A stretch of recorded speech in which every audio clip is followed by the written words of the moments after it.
Hey, thanks for joining me today. After watching this video, you will know how to do beer battered cod, and I'm going to serve it with roasted Brussels sprouts tossed in a balsamic glaze.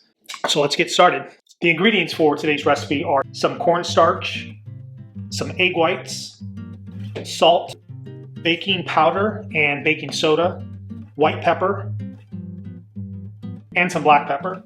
It's going to be deep fried in corn oil. Any seed oil is good. That they all have a high smoke point. Kind of a lighter beer. I didn't want anything too overpowering like a stout or a pale ale, but you virtually could use any beer you like. So we'll get started. It's pretty simple. Just mixing all the ingredients together in a bowl with a whisk. The first thing you want to do before even making your batter is heat up your oil. You want your oil to be somewhere between 350 and 375. The first step is just putting in all your dry ingredients and mixing those together. So I got my flour, cornstarch. When you do the ratio of cornstarch to flour, the more flour you use, the darker your batter will get, because wheat flour has protein in it, and so protein, all protein, whether it's meat or the protein in wheat flour, will turn brown when it gets to 280 degrees Fahrenheit. That's called the Maillard reaction. Some salt in there,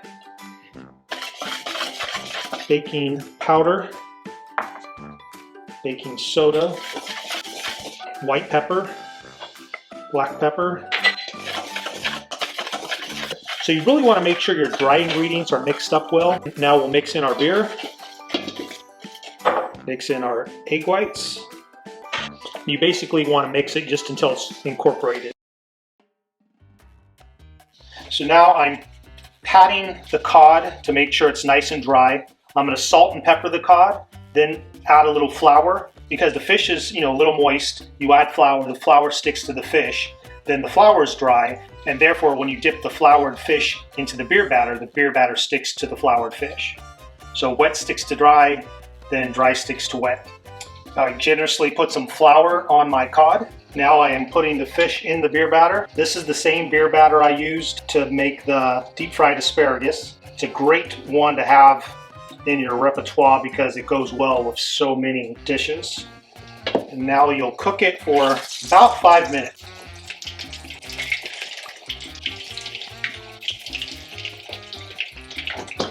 About 2.5 minutes so far. It's at 365.